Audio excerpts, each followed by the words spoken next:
Сәлеметсіңдер ме балалар? Бүгінгі екінші сабақ тіл қарым-қатынас құралы. Сабағымыздың мақсаты орфографиялық норма, қазақ тілінің дыбыстар жүйесінің ерекшеліктерін ескере отырып, орфографиялық нормаға сай жазуды үйрену.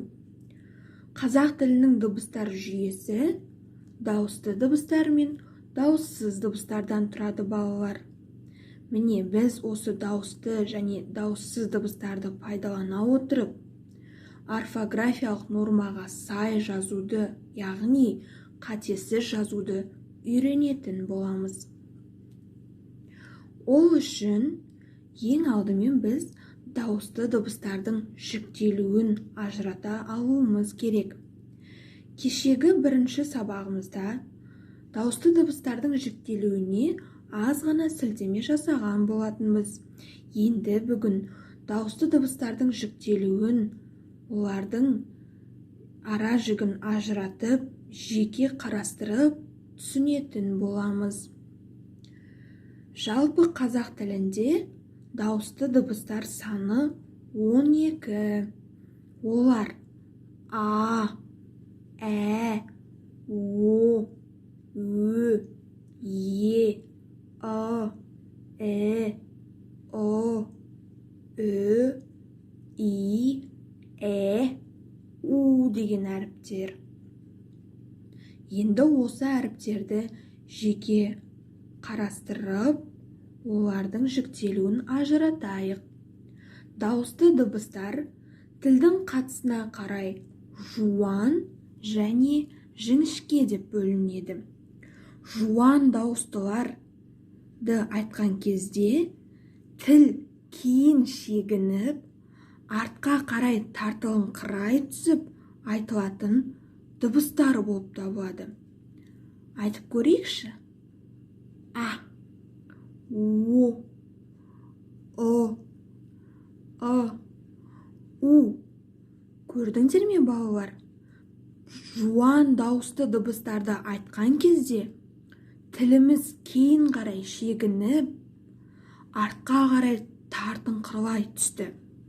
Ал жіңішке дауыстыларды айтқан кезде тіл керісінше алға қарай созылыңқырай түседі де жіңішке болып естіледі. Қанекей, бірге айтып көрейікші. Ә, Ö, Ү, Е, Е, Ә, И, У. Келесі дауысты дыбыстылар жақтың қатысына қарай ашық және қысаң деп бөлінеді. Ашық дауысты дыбыстыларды айтқан кезде астыңғы жақтың мүмкіндігінше төмен түсіп, кең ашылуы арқылы жасалады екен. Қанекей, айтып көрейікші. А, Ә, О, Ö, Е, Е. Көрдіңдер ме балалар? Ашық дауысты дыбыстыларды айтқан кезде біздің астыңғы жағымыз төмен қарай түсіп, айтылып, дыбысталды. Ал қысаң дауыстыларды айтқан кезде жақтың сәл ғана ашылуы арқылы жасалады. Айтып көрейікші. Ы, Ә, И, У, Ы, Ү. Көрдіңдер ме балалар? Қысаң дауысты дыбыстыларды айтқан кезде біздің жағымыз сәл ғана ашылып дыбыстадық. Сонымен қатар дауысты дыбыстар ерін мен езудің қатысына қарай бөлінеді екен. Олар еріндік және езулік деп. Еріндік дауыстыларды айтқан кезде балалар еріннің дөңгеленіп, сүйірленуінен жасалады. Қанеке айтып көрейікші. О, Ö, O, Ö, U. Көрдіңдер ме балалар? Еріндік дауысты дыбыстарды айтқан кезде біздің ерініміз дөңгеленіп, сүйірленіп дыбыстарымыз айтылып жатты.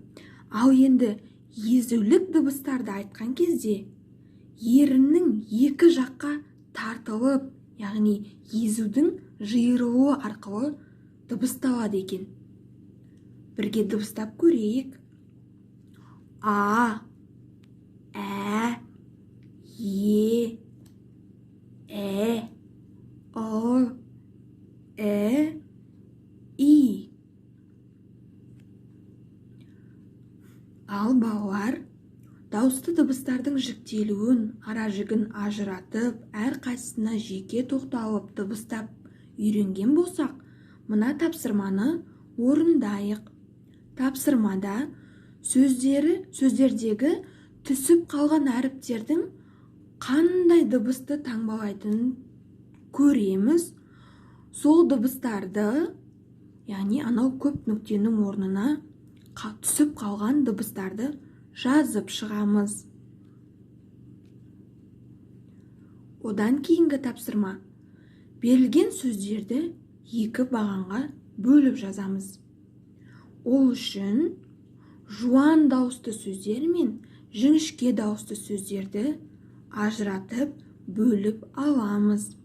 Мысалы, жуан дауысты сөздер: ойын. Жуан дауысты дыбыстардың кірігуі арқылы жасалынып отыр. О және Ы әріптері біздерде жуан. Ал жіңішке дауысты сөздер тіл. Бұл жерде дауысты дыбысымыз яғни жіңішке дауысты дыбыс арқылы жасалған сөз. Енді балалар, қалған сөздерді өздерің екі бағанға бөліп жазып, WhatsApp желісі арқылы кері байланыс орнатайық.